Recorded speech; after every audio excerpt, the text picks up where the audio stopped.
आज पनि केही क्वेसनहरू छन् र यो क्वेसनहरू ट्रान्सपोर्टेसन र ट्याक्ससँग रिलेटेड छ र च्याप्टर चाहिँ मनी एक्सचेन्ज नै हो। अब यो क्वेसनमा Sujal bought some quantity of gold in Australia at Australian dollar 5,000. Then he paid 10% seaport charge in Australia and 20% custom charge in India. Also paid 15% tax in Nepal and he sells it Nepali market, making 20% profit. Find the selling price in Nepal in Nepali currency. यहाँ के छ भने 1 Australian dollar equal to 79.66 यो नेपाली हो, नेपाली 79.66 हो। यसमा के गर्न खोजिएको छ भने क्वेसनमा सुजलले केही गोल्ड किन्यो कहाँ अस्ट्रेलियामा $5,000 मा किन्यो अस्ट्रेलियामा। त्यसपछि उसले त्यो चाहिँ नेपाल ल्याउँदैछ। नेपाल ल्याउँदा उसले सीपोर्ट चार्ज 10% तिर्छ, त्यस्तै अनि कस्टम चार्ज 20% तिर्छ। अनि फेरि आइसकेपछि उसले ट्याक्स यहाँ आइसकेपछि ट्याक्स कति तिर्छ 15% ट्याक्स तिर्छ भने अब उसले मार्केटमा 20% प्रॉफिट गरेर बेच्दाखेरि यसको नेपाली प्राइस कति हुन्छ त्यो निकाल्न पर्यो। अब यहाँ यो पहिला यसको कस्ट चाहिँ अस्ट्रेलियन डलरमा दिएको छ, अस्ट्रेलियन डलरमा दिएको छ। अब यसलाई चाहिँ नेपालीमा चेन्ज गर्नु छ तर सेलिङ प्राइसलाई नै नेपालीमा ल्याउनु छ, यो कुरो बुझ्नु पर्यो। यो क्वेसनमा दुईटा कुरा छन्, एउटा सीपोर्ट चार्ज, अर्को चाहिँ के छ कस्टम चार्ज छ, अनि अर्को ट्याक्सको पनि कुरो छ, यो छ। अब यो सबै तिरिसकेपछि बल्ल 20% प्रॉफिटमा बेच्ने हो यो चाहिँ। अब हामीले के गर्नु पर्यो भने यहाँ फेरि सामान कहाँबाट ल्याएको छ अस्ट्रेलियाबाट। अब यहाँ यो एउटा रिलेसन के देखाएको छ भने क्वेसनले भारत हुँदै सामान आएको छ भनेको छ। अब इन्डियाबाट आउँदाखेरि ट्याक्स तिर्छ भन्ने कुरो छ। अरे नेपाल छिरिसकेपछि फेरि नेपालमा पनि ट्याक्स तिर्न पर्यो भन्ने कुरालाई यहाँ देखाउन खोजिएको हो यो क्वेसनले। भनेपछि 3 पटक ट्याक्स तिर्यो कि उसले अस्ट्रेलियामा किनिसकेपछि नेपालमा ल्याएर बेच्दासम्म उसले 3 पटक चाहिँ ट्याक्स तिरिसक्यो भने उसले यसमा यो 5,000 मा तिर्यो भने अब 20% प्रॉफिट गरेर बेच्दाखेरि कतिमा बेच्नु पर्ला त्यो हेर्ने हो। अब हामी के गर्नुपर्छ भने यो क्वेसनमा $5,000 छैन, $5,000 को 10% निकाल्न पर्यो पहिला सीपोर्ट चार्ज, अनि $5,000 को 20% निकाल्न पर्यो कस्टम चार्ज, फेरि यसको 15% ट्याक्स पनि निकाल्न पर्यो। अब हामीले यो सबै फेरि कस्तो कुरो हुँदैन भने 10% प्लस 20% प्लस 15% गरेर टोटल ट्याक्स आएकोबाट यसको ट्याक्स निकाल्ने यसमा कन्भर्ट गर्ने चाहिँ होइन, किन यो छुट्टा ठाउँमा तिरेको नि। जस्तै 5,000 को 10% एक ठाउँमा तिर्यो, 5,000 को 20% अर्को ठाउँमा आउँदा तिर्यो। जस्तै यहाँबाट हिँड्यो, यो अस्ट्रेलियाबाट हिँड्यो भने यहाँबाट छोड्दाखेरि एक ठाउँमा तिर्यो उसले 10% हैन पहिला, फेरि अर्को ठाउँमा आउँदा उसले कति तिर्यो फेरि यसैको त्यो सामानको 20% तिर्यो, फेरि अर्को ठाउँमा आउँदा उसले कति तिर्यो 15% तिर्यो, र लास्टमा उसले टोटल प्राइस जुन हुन्छ त्यसमा चाहिँ 20% प्रॉफिट गरेर बेच्ने हो बल्ल कुरो त्यो हो। त्यसो हुँदा अब हामीले के गर्न पर्यो भने यो टोटल सम यो सबै ट्याक्सको सम गर्ने होइन कि प्रत्येक ठाउँमा उसले कति तिरेको छ त्यो निकाल्नु पर्यो के है। किनभने अब यो 5,000 को 10% एक ठाउँमा निकाल्ने, फेरि त्यसलाई एड गर्यो भने त अर्को ठाउँमा पनि फेरि ट्याक्स तिरियो नि त, फेरि अर्को ठाउँमा ल्याएर फेरि त्यसलाई एड गर्ने फेरि पनि ट्याक्स तिरियो, त्यस्तो त हुँदैन। किन उसले आफूले जतिमा किनेको थियो त्यो बिलको, जस्तै उसले त बिल त देखाउँछ एउटा बिल, मैले यतिमा सामान ल्याएँ भन्छ, कतिमा ल्याएँ भन्दाखेरि 5,000 ल्याएँ भनेपछि 5,000 को 10% तिर्न पर्यो एक ठाउँमा, अर्को ठाउँमा 20% तिर्न पर्यो, अर्को ठाउँमा 15% तिर्न पर्यो। त्यसरी यसलाई सल्भ गर्न पर्यो। अब यो क्वेसनलाई गर्दाखेरि पहिला उसको नेट प्राइस कति छ अस्ट्रेलियन डलर 5,000 छ, उसको प्राइस चाहिँ 5,000 छ भनेपछि पहिला सीपोर्ट चार्ज कति तिर्यो त, सीपोर्ट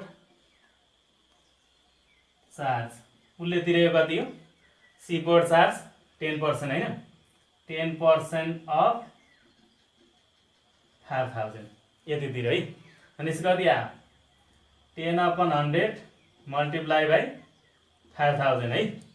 अनि यसको कति भयो, यसलाई क्यान्सल गरौँ, कति 10 × 50 अर्थात् 500 मैले अस्ट्रेलियन डलरमा निकालेको छु, अस्ट्रेलियन डलर कति भयो अस्ट्रेलियन डलर 500 तिर्यो पहिला है। अब यो लास्टमा आएपछि बल्ल नेपालीमा कन्भर्ट गर्दा हुन्छ यसलाई। त्यसपछि 20% कस्टम चार्ज, फेरि कस्टम चार्ज कति तिर्यो उसले, कस्टम चार्ज 20% हैन, 20% अफ 5000 हो, 20% अफ 5000 भनेपछि 20/100 मल्टिप्लाई बाई 5000 यो रह्यो क्यान्सल, कति भयो यो अस्ट्रेलियन डलर 1000 तिर्यो हैन, 1000 तिर्यो। यो पनि अस्ट्रेलियनमा निकालिए किनभने सबै यो करेन्सीले हामीले यसमा पनि चेन्ज गर्न पाइयो, नेपालमा ल्याएर सबैलाई एक्सचेन्ज गर्न पाइयो नि त, त्यसमा त अस्ट्रेलियन निकाल्दाखेरि पनि कुरो बिग्रेन है। अब त्यसपछि फेरि उसले अर्को 15% ट्याक्स तिर्यो हैन। अब ट्याक्स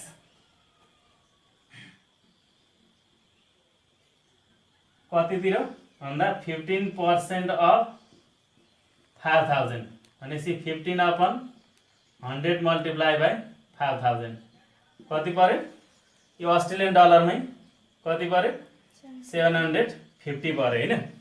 अब उसको टोटल कस्ट यति गर्दाखेरि अब नेपालमा भित्रिसक्दाखेरि उसको सामानको मूल्य कति भयो त भनेपछि बल्ल अब टोटल कस्ट निकाल्न पर्यो। टोटल कस्ट कति भयो भने यो अस्ट्रेलियन डलरमै है, अस्ट्रेलियन डलरमै 5000 उसले किनेको, 5000 मा 500 एक ठाउँमा ट्याक्स तिर्यो, फेरि अर्को ठाउँमा 1000 तिर्यो, फेरि कति तिर्यो 750 तिर्यो। टोटल कति भयो अब उसको अस्ट्रेलियन डलर 7250 यो चाहिँ टोटल कस्ट बन्यो। अब यसले बस अब यति तिरिसकेपछि उसले अब यसमा 20% प्रफिट गर्न पर्यो हैन। आफ्टर 20% प्रफिट है, कस्ट आफ्टर 20% प्रफिट 20% प्रफिट थप्नु पर्यो यसमा भनेपछि कतिको 7250 प्लस 20% अफ 7250 7250 प्लस 20/100 मल्टिप्लाई 7250 है भनेपछि कति आयो 7250 प्लस 00 क्यान्सल, यो 00 क्यान्सल कति 1450 हो, 1450 है गर्दा कति आयो। अब यसलाई एड गर्दा 8700 भनेपछि अस्ट्रेलियन डलर कति पर्दो रहेछ 8700 पर्यो। ल हेर यो चाहिँ 5000 मा किनेको सामान नेपालमा प्रफिट 20% प्रफिट लिएर गर्दा कतिसम्म आयो 8700। यहाँ फेरि के गरिएछ 10% ट्याक्स एक ठाउँमा, अर्को ठाउँमा 20%, फेरि अर्को ठाउँमा आएर 15% गरेर ट्याक्स जोड्दाखेरि 7250 सबै ट्याक्स जोड्दाखेरि अनि त्यसमा पनि के अरे उसले 20% प्रफिटमा बेच्यो भनेपछि 8700 पर्यो। अब यो अस्ट्रेलियन डलरमा पर्यो भनेपछि नेपाली मार्केटमा यसको सेलिङ प्राइस कति त, अब यसलाई नेपालीमा कन्भर्ट गर्न पर्यो हैन। भनेपछि कस्ट इन नेपाली करेन्सी। अब के छ भने rate 1 Australian dollar equal to Nepali कति छ 79.66 भनेपछि 1 अब डाइरेक्ट गरौँ है यसलाई हेर है, किन 1 डलर इक्वल टु 79.66 भएपछि 8700 डलर इक्वल टु कति भयो त 8700 मल्टिप्लाई बाई नेपाली कति 79.66 है, किनभने 1 को 79.66 8700 को मल्टिप्लाई बाई के भयो 79.66 भयो। अब यसको प्रोडक्ट कति आयो नेपाली कति 6,93,042 यति पर्दो रहेछ नेपाली मार्केटमा। भनेपछि यसको real cost in Nepali market in Nepali currency कति रहेछ 6,93,042 रहेछ। र यो क्वेसनमा ट्रान्सपोर्टेसनमा लागेका विभिन्न ट्याक्सहरूलाई एड गरिएको छ, यो कुरो क्लियर हुनु पर्यो। र यो ट्याक्सलाई सबै छुट्टाउटै ठाउँमा लगाएको ट्याक्सलाई एकै ठाउँमा एडिसन गर्न मिलेन। कुनै स्टुडेन्टले के गर्न सक्छ 10 + 20 + 15 गरेर कति भयो 30 45 गरेर एक्ज्याक्टली 45% निकालेर एड गर्न सक्छ, तर त्यसो गर्ने होइन यहाँ, किन प्रत्येक ठाउँमा आएको छुट्टाउटे ट्याक्सलाई निकालेर जस्तै फेरि कसैले के गर्न सक्छ, यसमा आयो कति 500 को के अरे 5000 को 500 एड गरौँ, फेरि आएकोमा फेरि 20% त्यसरी गर्ने होइन। यो त छुट्टाउटै त मिल्यो होइन, 10% छुट्टै, 20% छुट्टै, किन 15% छुट्टै। अब यो प्रत्येक पटक एडिसन गर्दै ल्याएर यहाँ ट्याक्स जोड्न पाइएन, किन प्रत्येक ठाउँमा तिरेको यो ट्याक्स हो। भनेपछि पहिला छुट्टाउटे ट्याक्स निकालियो, अनि सबै ट्याक्सलाई एडिसन गरियो, एडिसन गरिसकेपछि फेरि अनि त्यसमा बल्ल टोटल कस्ट आयो, अनि बल्ल त्यसको के गर्नु पऱ्यो, प्रोफिट निकाल्नु पऱ्यो, प्रोफिट थप्नु पऱ्यो, प्रोफिट थपेर फाइनल कस्ट निकालियो, अनि बल्ल त्यसलाई नेपालीमा चेन्ज गरियो। नेक्स्ट क्वेसन, सन्देश had got trip to America. For that purpose, he exchanged rupees 5,25,000 in US dollar from the bank. After few days, his trip was cancelled due to the corona pandemic. He wants to exchange the money in Nepali currency. Again, during this time, Nepali currency was devalued by 10%. Fine is gain or loss. यो क्वेसनमा के छ भने सन्देशले America एउटा ट्रिपमा जानको लागि उसले चाहिँ 5,25,000 लाई डलरमा एक्सचेन्ज गर भनेको हो। कि सन्देश had got a trip to America. For that purpose, he exchanged rupees 5,25,000 in US dollar. यसलाई युएस डलरमा चेन्ज गर्यो 5,25,000 लाई अमेरिका जानको लागि। अब after few days his trip was cancel.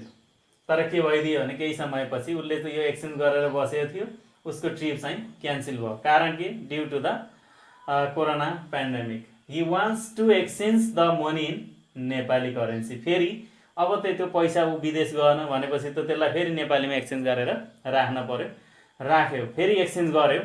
त्यो समयमा के भयो, during this time Nepali currency was devaluated by 10%। तर उसले त्यो पैसा साट्न फेरि जाँदाखेरि के भयो, नेपाली करेन्सी 10% ले डिभ्यालुएट भयो भने अब fine is gain or loss. अब उसलाई पहिला एक्सचेन्ज गरेर राखेको पैसामा पछि फेरि एक्सचेन्ज गर्दाखेरि नाफा हुन्छ कि घाटा हुन्छ त्यो हेर्न पर्यो। यसलाई नेपाली करेन्सीमा हेर्न पर्यो, किनभने उसले पहिला पनि 5,25,000 लगेर एक्सचेन्ज गरेको हो होइन। अब त्यसबाट डलर आएको हो, फेरि त्यो डलरलाई फेरि नेपालीमा ल्याउने हो भनेपछि त पहिला आएको 5,25,000 भन्दा पछि आउने जुन एमाउन्ट हुन्छ, सम हुन्छ, त्यो भनेको योभन्दा बढी हुन्छ कि कम हुन्छ त्यो हेर्न पर्यो। त्योभन्दा बढी आयो भने उसलाई प्रोफिटै भयो, पैसा चार्दाखेरि त्योभन्दा कम आयो भने लस भयो।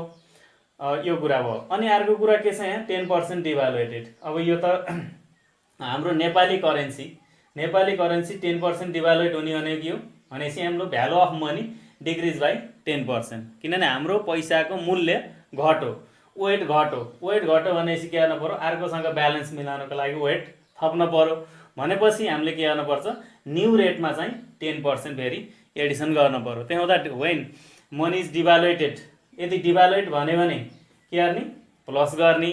रिभ्यालुएट हाम्रो नेपाली करेन्सी रिभ्यालुएट भन्यो भने फेरि के गर्ने, माइनस गर्ने। यो पनि क्लियर हुनु पर्यो। अब यसमा सबभन्दा पहिला उसलाई यो 5,25,000 नेपालीको डलरमा कति हुन्छ त्यो निकाल्न पर्यो है। यसको हेरौँ, यसको डलरमा कति हो त्यो चाहियो भनेपछि रेट कति छ, 105 इक्वल टु $1। हामी यसरी जानु पर्यो, जहिले पनि पछि आउने कुरो राइट हुन्छ होइन। त्यही हुँदाखेरि यसलाई लेख्दाखेरि रेट के गर्नु पर्यो, नेपाली करेन्सी 105 इक्वल टु कति भयो, $1। किनभने डलरलाई राइटमा राखेँ, निकाल्नु छ डलरमा। यो 5,25,000 लाई डलरमा एक्सचेन्ज गर्नु छ। त्यही हुँदा अब नेपाली 1 को कति भयो, डलर 1/105 भनेपछि 5,25,000 को कति भयो त, नेपाली 5,25,000 को कति भयो, डलर 1/105 मल्टिप्लाई बाई 5,25,000। यसले डिभाइड गर्नु पर्यो, रेटले डिभाइड गर्नु पर्यो। नेपालीलाई डलरमा चेन्ज गर्नका लागि रेटले डिभाइड गर्ने, फेरि डलरलाई नेपालीमा ल्याउनु पर्यो भने मल्टिप्लाई गर्नु पर्यो। कति आयो, कति डलर आयो, $5,000 हैन। यो डिभाइड गर्दा कति आउँदो रहेछ, $5,000 आउँदो रहेछ। अब यो $5,000 उसले एक्सचेन्ज गरेर राखेको थियो, तर उसको ट्रिप चाहिँ फेरि क्यान्सल भयो किनभने कोरोना भाइरसको कारणले ऊ हिँड्न पाएन। भनेपछि अब यो पैसा फेरि एक्सचेन्ज गरेर उसले नेपालीमै राख्न पर्यो। तर उसले नेपालीमा राख्ने टाइममा के भएको थियो भने नेपाली करेन्सी इज डिभ्यालुएटेड बाई 10%, यो चाहिँ 10%ले डिभ्यालुएट भएको थियो। त्यो हुँदा आफ्टर डिभ्यालुएसन अब के हुने भयो, रेट पनि चेन्ज हुने भयो। भनेपछि आफ्टर 10% डिभ्यालुएसन हामीले त्यो हेर्नु पर्यो। आफ्टर 10% डिभ्यालुएसन, आफ्टर 10% डिभ्यालुएसन के हुने भयो, पहिला चाहिँ $1 को कति थियो, नेपाली 105 थियो। त्यो हुँदा नेपाली करेन्सी डिभ्यालुएट भयो भने यसले अझ धेरै पैसा साट्न सक्ने भयो। त्यो हुँदा के गर्नु पर्यो, प्लस 10% अफ कति भयो, 105 गर्नु पर्यो। डिभ्यालुएसन भएको हुँदाखेरि प्लस वेट गर्नु बढाएको होइन। भनेपछि कति भयो, Nepali 105 plus 10/100 multiply by Nepali 105 गर्दा Nepali 105 plus 0 cancel 105 divide by 10 गर्दा नेपाली कति भयो, 10.5 एडिसन गर्दा कति भयो, नेपाली 105 प्लस 10.5 गर्दा 115 हो, 115.50 भयो। यो चाहिँ फेरि नयाँ डलर आयो के अरे नयाँ रेट आयो। के भने 10% डिभ्यालुएसन भएपछि अगाडि चाहिँ कति थियो, $1 को 105 थियो। अब $1 को कति आयो, 105 प्लस 10% 105 गर्दाखेरि 105 मा यसको 10% एडिसन गरेर 10/100 मल्टिप्लाई 105 गर्दा 105 प्लस 10.5 गर्दा 115.5, 105 रुपियाँ 50 पैसा। अब फेरि यो डलरलाई के गर्नु पर्यो, नेपालीमा एक्सचेन्ज गर्नु पर्यो होइन। त्यसो हुँदा एगेन अब यो पैसा साटेर राख्नु पर्यो। भनेपछि अब आफ्टर डिभ्यालुएसन $1 इक्वल टु कति, 115.50 होइन, $1 को यति भयो है। त्यसो भने अब $5,000 उसले एक्सचेन्ज गरेर राखेको। त्यो हुँदा $5,000 इक्वल टु कति भयो, नेपाली 115.50 मल्टिप्लाई बाई 5,000 हुनु पर्यो है। $1 को 115.50 भयो होइन। यो आफ्टर डिभ्यालुएसन डिभ्यालुएसन भनेपछि यो भयो। अब $1 को यो भयो भने $5,000 के हुने भयो, मल्टिप्लाई बाई यी दुईटा गर्ने गर्दाखेरि कति आयो, 115.50 मल्टिप्लाई बाई 5,000 गर्दा नेपाली कति आयो, 5,77,500 आयो होइन। 5,77,500 चाहिँ नेपाली करेन्सी आयो। अब हेर पहिलाको करेन्सी र यो करेन्सीमा फरक के भयो त। पहिला उसँग 5,25,000 थियो, अहिले एक्सचेन्ज भएर आउँदा कति आयो, 5,77,500 भयो। डिभ्यालुएसन भएपछि कि पहिला उसले साट्न गएको पैसा यो 5,25,500, अहिले एक्सचेन्ज गरेर फेरि फर्केर आउँदाखेरि कति भयो, 5,77,500 आयो भने यहाँ त उसलाई त प्रफिट भयो नि त होइन। त्यो हुँदा प्रफिट भएको हुँदाखेरि यो फाइनल क्वान्टिटीबाट पहिलाको क्वान्टिटीलाई सबट्र्याक्ट गरिदिने। भनेपछि ₹5,77,500 माइनस 5,25,000, यसको डिफरेन्स कति आयो, ₹52,000 कति 500। यो चाहिँ उसको प्रफिट आयो। किनभने पहिला एक्सचेन्ज गरेको पैसा र पछि एक्सचेन्ज गरेको पैसाको डिफरेन्स 52,500 रहेछ। उसले पहिला डिभ्यालुएसन हुनुभन्दा अगाडि कति $1 को 105 मा एक्सचेन्ज गरेको थियो। पछि डिभ्यालुएसन भएपछि $1 लाई 115.50 मा एक्सचेन्ज गर्यो। त्यसो हुँदाखेरि पछि आउने जुन डलरलाई फेरि नेपालीमा एक्सचेन्ज गरियो नि हैन, नेपालीमा एक्सचेन्ज गरियो $1 इक्वल टु 115.50 हैन, $1 को 115.50 भयो भनेपछि $5,000 को कति भयो, $5,000 इक्वल टु 115.50 मल्टिप्लाई बाई 5,000 गरियो। भनेपछि पहिला भएको सम र पछिको सममा पछिको सम बढी भयो। त्यही हुँदाखेरि प्रफिट कति आयो, 52,500 भयो।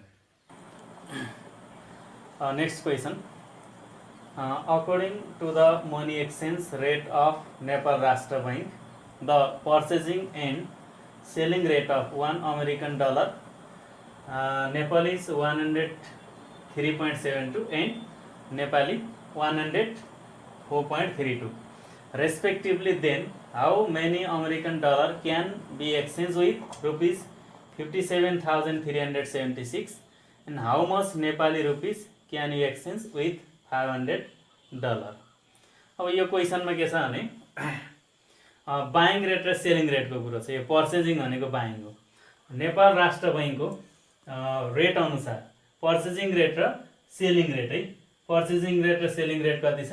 1 अमेरिकन डलरको ₹103.72 अनि 104.32। अब यसमा 103.72 यो चाहिँ पर्चेजिङ रेट भयो, 104.32 चाहिँ सेलिङ रेट भयो। अब यो पर्चेजिङ र सेलिङ रेट भने के हो भन्ने कुरो बुझ्नु पर्यो, किनभने अब यहाँ राष्ट्र बैङ्कको कुरो छ। अब राष्ट्र बैङ्कले किनेको र राष्ट्र बैङ्कले बेचेको, अब हामीले यो कुनै एउटा पसलसँग कम्पेयर गर्न सक्छौँ। जस्तै कुनै एउटा पसलले आफूले एउटा सामान ल्याइसकेपछि त्यो सामानलाई जति ल्यायो त्योभन्दा बढीमा बेच्न खोज्छ। उसले किन्दा थोरैमा ल्याउन खोज्छ, बेच्दाखेरि धेरैमा बेच्न खोज्छ। यहाँ पनि के बुझ्न पर्यो, राष्ट्र बैङ्कले आफूले ल्याउँदा थोरैमा ल्याउन खोज्छ अनि दिँदाखेरि धेरैमा दिन खोज्छ, भनेर आफूलाई धेरै पार्न पर्यो। त्यसमा त अब राष्ट्र बैङ्कले किनबेच गर्ने कुरो के हो त? कुनै पसलले किन्ने भनेका त विभिन्न आइटम होला। किराना पसलले चिनी चामल बेच्ला, कपडा पसलले कपडा बेच्ला भने यसले के बेच्ला भन्दा पैसा बेच्ने हो, डलर बेच्ने हो, पाउन्ड बेच्ने हो। फरेन करेन्सीलाई एक्सचेन्ज गर्ने काम राष्ट्र बैङ्कको हो। त्यहाँ त जति पनि डलर छ राष्ट्र बैङ्कमै गएर जम्मा हुन्छ, पाउन्ड भए पनि राष्ट्र बैङ्कमै जम्मा हुन्छ। ल्याउन पऱ्यो भने त्यसैले साटिन्छ। जस्तै साटिएला हामीले अरू बैङ्कहरूमा गएर साटिएला, एक्सचेन्ज एजेन्टहरूबाट साटिएला होइन, तर त्यो भनेको रेगुलेट गर्ने भनेको त राष्ट्र बैङ्कले हो। त्यसो हुँदा अब के गर्न पऱ्यो, अब उसले बेच्दाखेरि धेरैमा बेच्छ, किन्दाखेरि थोरैमा किन्छ भनेपछि उसले किन्ने र बेच्ने के हो? डलर अथवा पाउन्ड अथवा अरू करेन्सीहरू, फरेन कन्ट्रीको अरू करेन्सीहरू एक्सचेन्ज गर्ने हो। अब हामी जस्तै यो पहिलो क्वेसनमा how many American dollar can be exchange with 57,376 भन्यो। अब 57,376 नेपालीसँग कति अमेरिकन डलर साट्न सकिएला भनेपछि यो नेपाली पैसा हामीसँग छ नि त। अब यो लिएर हामी कहाँ जाने हो? राष्ट्र बैङ्कमा जाने हो होइन, साट्न जाने हो, डलर किन्न जाने हो। हामी किन्न जाने हो भनेपछि राष्ट्र बैङ्कले के गर्ने हो? बेच्ने हो। त्यो हुँदा नेपाली करेन्सीलाई डलरमा एक्सचेन्ज गर्दा हामीले के गर्नु पर्यो? सेलिङ रेट युज गर्न पर्यो, किनभने राष्ट्र बैङ्कले हामीलाई बेच्दैछ, के बेच्दैछ? डलर बेच्दैछ। त्यो हुँदा सेलिङ रेट युज गर्न पर्यो। अब हामी डलर लिएर how much Nepali rupees can you exchange with 500 dollar, 500 डलरलाई फेरि नेपालीमा कति साट्न सकिएला भनेपछि त हामी डलर लिएर बैङ्कमा जाँदैछौँ, उसले हामीबाट डलर किन्दैछ भनेपछि के गर्नु? थोरैमै किन्न पर्यो भनेपछि के गर्नु पर्यो? बाइङ रेट लाउनु पर्यो 103.72 बाइङ रेट। हामी डलर लिएर जाँदाखेरि 104.32 सेलिङ रेट हामी नेपाली करेन्सी लिएर जाँदाखेरि। अब यो सम्झिन पर्यो, डलर लिएर हामी जाँदैछौँ भने उसले चाहिँ बाइङ रेट लायो, हामी नेपाली करेन्सी लिएर जाँदैछौँ भने उसले के लगायो? सेलिङ रेट लगायो। यो सम्झिन पर्यो। अब यो क्वेसनलाई यति भएपछि हेरौँ, अब हाम्रो यो एक्सचेन्ज गर्ने होइन, how many American dollar can be exchange भनेको छ, अमेरिकन डलरमा ल्याउनु छ। अब रेट त यो भयो नि त। अब हामी अमेरिकन डलर किन्न जाने होइन, किन्न जाने भनेपछि यहाँ सेलिङ रेट युज गर्न पर्यो।